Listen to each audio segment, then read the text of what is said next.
Hello everyone, welcome to this video. आज के इस वीडियो में हम क्लास 12 के होम साइंस का इकाई 3 मुद्रा प्रबंधन एवं उपभोक्ता शिक्षा, इसके अंतर्गत जो दूसरा पाठ दिया गया है बचत तथा निवेश, इसके बारे में अध्ययन कर रहे हैं। दोस्तों, इस इकाई में हम धन व्यवस्थापन, मनी मैनेजमेंट के बारे में पढ़ रहे हैं।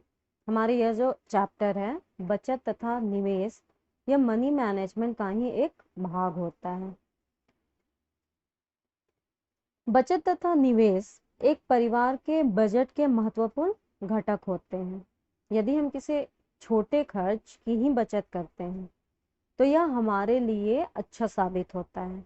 अनियमित अंतराल पर बड़ी बचत करने से बेहतर है कि हम छोटी छोटी राशियों का बचत करें।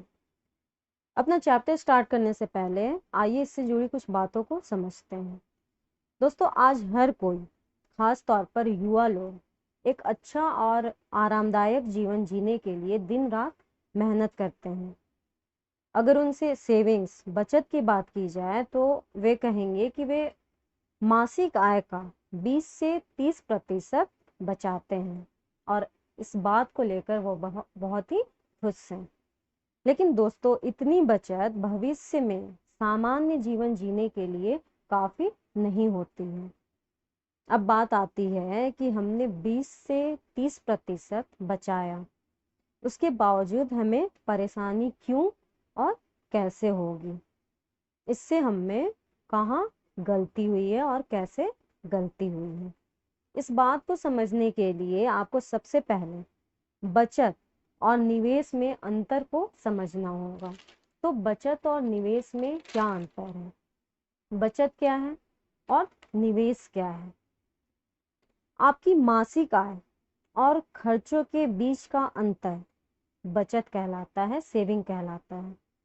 अपने सभी खर्चे जोड़ें, जैसे खाना, ऐशो आराम, स्कूल फीस, मेड की फीस, ड्राइवर किराया, बिल, मेंटेनेंस और सब कुछ।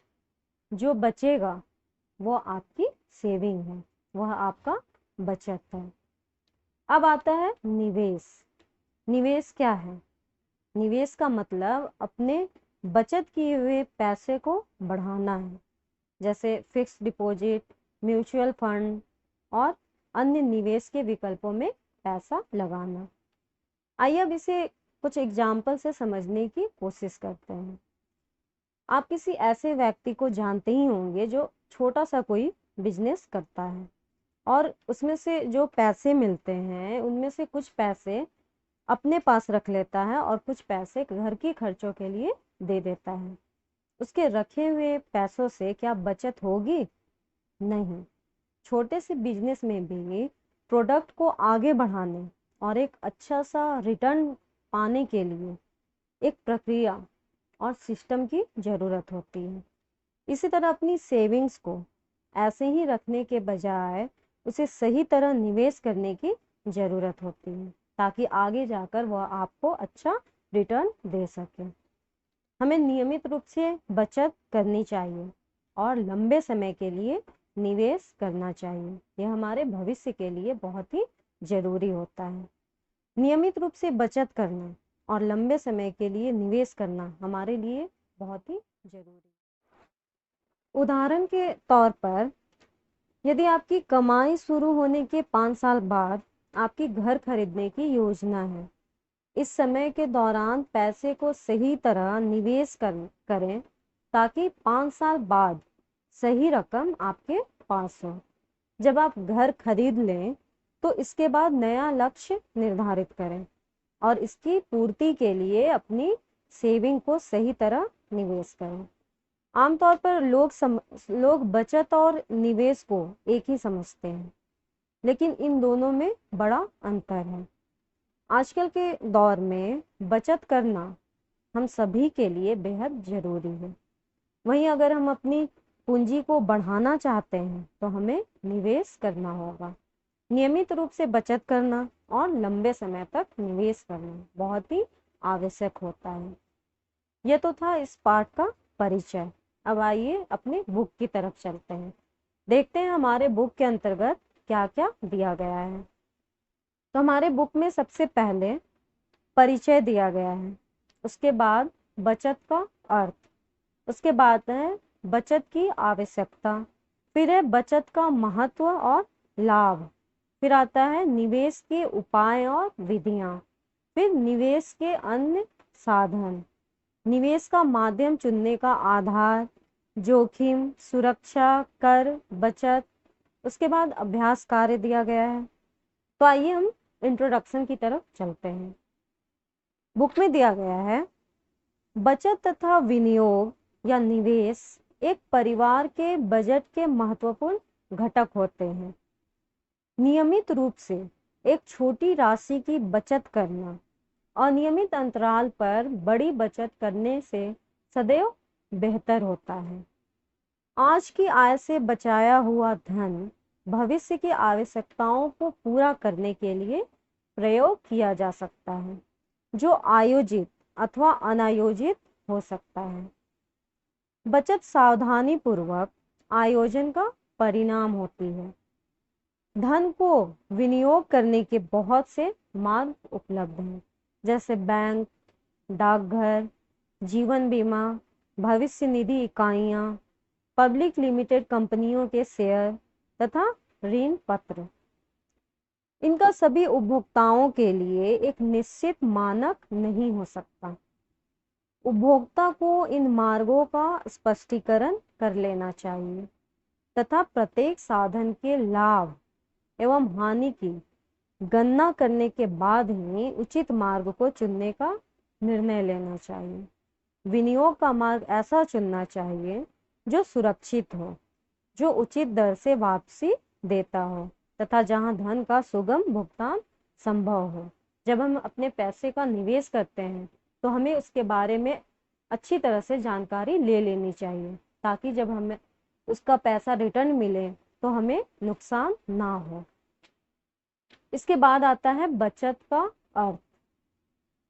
पहले इस बात पर जोर दिया गया था कि धन प्रबंधन के समय आय तथा व्यय के मध्य एक संतुलन लाना आवश्यक है। ऐसा करते समय यह नहीं भूलना चाहिए कि कुछ धनराशि भविष्य में प्रयोग के लिए भी रखनी चाहिए। ऐसा नहीं है कि हमारा जो भी आय है, जो भी इनकम है, उसे खर्च कर देना चाहिए।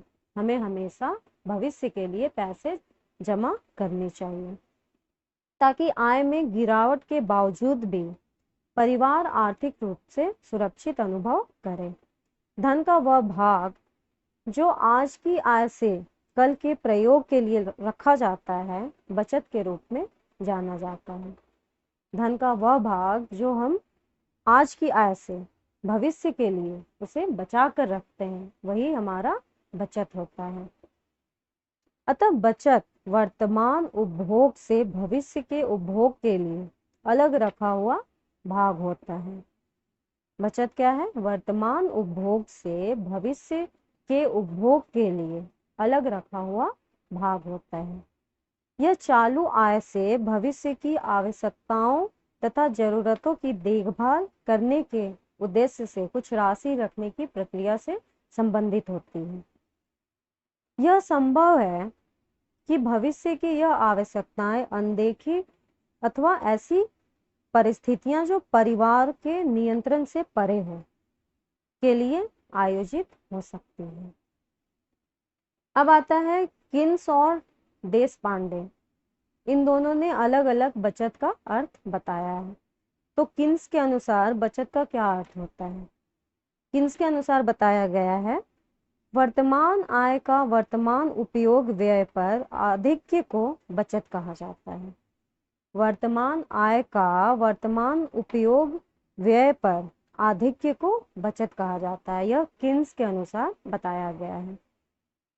फिर आता है देशपांडे। देशपांडे के अनुसार जो बताया गया है वह है, बचत मनुष्य की आय का वह भाग है जो वर्तमान आवश्यकताओं की पूर्ति में उपयोग नहीं किया जाता, बल्कि भविष्य के उपभोग के लिए समझ बूझकर अलग उत्पादन के रूप में रखा जाता है और संपत्ति को पूंजी का स्वरूप दे दिया जाता है।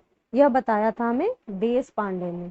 तो देशपांडे के अनुसार बचत का जो अर्थ है वह है बचत मनुष्य की आय का वह भाग है जो वर्तमान आवश्यकताओं की पूर्ति में उपयोग नहीं होता है। जो हमारा आय है उसे हम आज नहीं बल्कि भविष्य के लिए उसे सुरक्षित रख रहे हैं। जो आज खर्च हो गया वो तो हमारे हाथ से निकल गया, लेकिन जो आय का जो भाग हमने भविष्य के लिए रखा है वह हमारा बचत है। बचत स्वतः संचित नहीं होती तथा वास्तव में बहुत से लोग इसे बिल्कुल भी संचित नहीं करते हैं। जब तक हम नहीं चाहेंगे हम बचत नहीं कर सकते। अधिकांश व्यक्तियों तथा परिवारों के लिए बचत ध्यानपूर्वक आयोजन का परिणाम होती है। बचत के लिए प्रेरणा भी हो सकती है, जैसे कि घर या वाहन खरीदना, जिसको खरीदने के लिए एक बड़ी धनराशि की आवश्यकता होती है। अगर हमने यह सोचा है कि हमें घर आवास खरीदना है तो हम एक बड़ी राशि की बचत जरूर करेंगे। उसी तरह कुछ भविष्य पूर्ति के लिए इच्छा, जैसे एक बच्चे के लिए महाविद्यालय शिक्षा में कुछ परिवारों को बचत के लिए प्रेरित करता है। कुछ परिवार ऐसे होते हैं जो अपने बच्चों को अच्छे स्कूल में अच्छे कॉलेज में पढ़ाना चाहते हैं, तो यह भी एक लक्ष्य है जिसके कारण हम बचत करते हैं। आय के खोने का भय कुछ परिवारों में असुरक्षा की भावना को उत्पन्न कर देता है तथा यह उन्हें अच्छे विनियोग तथा बचत के लिए प्रेरित करता है। तो यह सब हमारे लिए एक प्रेरणा है जिससे कि हम बचत करते हैं। फिर आता है बचत की आवश्यकता। बचत की आवश्यकता क्यों है, हम क्यों बचत करते हैं, हमें क्यों बचत करना चाहिए। एक परिवार को बचत की आवश्यकता निम्नलिखित कारणों से पड़ती है। क्या क्या कारण है, आइए देखते हैं। इसमें पहला कारण है अनिश्चित भविष्य तथा आपातकाल की आशंका के कारण जब आय आवश्यकताओं को पूरा नहीं कर सकेगी तो उस स्थिति में हमें बचत की आवश्यकता पड़ेगी। वहीं दूसरा है जब आय समाप्ति के बाद धन की आवश्यकता होती है तो उस वक्त भी हमें बचत के पैसे की ही जरूरत होती है। फिर इसमें तीसरा पॉइंट दिया गया है बच्चों तथा परिवार की बढ़ती आवश्यकताओं के कारण, जैसे कि शिक्षा अथवा अन्य बड़ी जरूरतों के लिए जैसे विवाह इत्यादि के लिए अधिक धन की आवश्यकता होती है। इस कारण भी हमें पैसे की बचत करनी होगी, हमें निवेश भी करना होगा। फिर इसमें चौथा पॉइंट दिया गया है अन्य महत्वपूर्ण उद्देश्यों की पूर्ति के कारण, जैसे कि घर की आवश्यकता, यात्रा तथा फर्नीचर इत्यादि की आवश्यकता है। एक परिवार के लिए बचत का अर्थ तभी होता है जब इसका उद्देश्य अच्छी प्रकार आयोजित तथा सबके द्वारा समझा जाता है। परिवारों को जानना चाहिए कि वे बचत क्यों कर रहे हैं ताकि वे बचत के लिए नियमित आयोजन स्थापित कर सकें। बचत कार्यक्रम परिवार की आवश्यकताओं, आय तथा बिना कठिनाई के पूर्ति के अनुसार होनी चाहिए। अत्यधिक रूप से महत्वाकांक्षी अथवा निम्न रूप से आयोजित कार्यक्रम बहुत तनाव तथा हतोत्साहन का कारण हो सकता है, जिसका परिणाम हताशा होती है तथा अंत में बचत के संपूर्ण कार्यक्रम बाधित हो जाएंगे। तो हमें अपने परिवार को देखते हुए, अपने आय अपने खर्च को देखते हुए बचत की योजना बनानी चाहिए। तो इस तरह हमने आज देखा कि बचत और विनियोग निवेश क्या है। हमने इसके परिचय को देखा, फिर हमने बचत के अर्थ को देखा। किन्स और देशपांडे ने अलग अलग बचत के अर्थ को बताया है, इसके बारे में भी हमने देखा। इसके बाद हमने बचत की आवश्यकता क्यों है, किन कारणों से है, इसके बारे में देखा। आज के वीडियो में बस इतना ही। अगले वीडियो में हम बचत का महत्व और लाभ, निवेश के उपाय विधियां, निवेश के अन्य साधन, निवेश का माध्यम चुनने का आधार, जोखिम, सुरक्षा, कर, बचत, इन सब के बारे में अध्ययन करेंगे।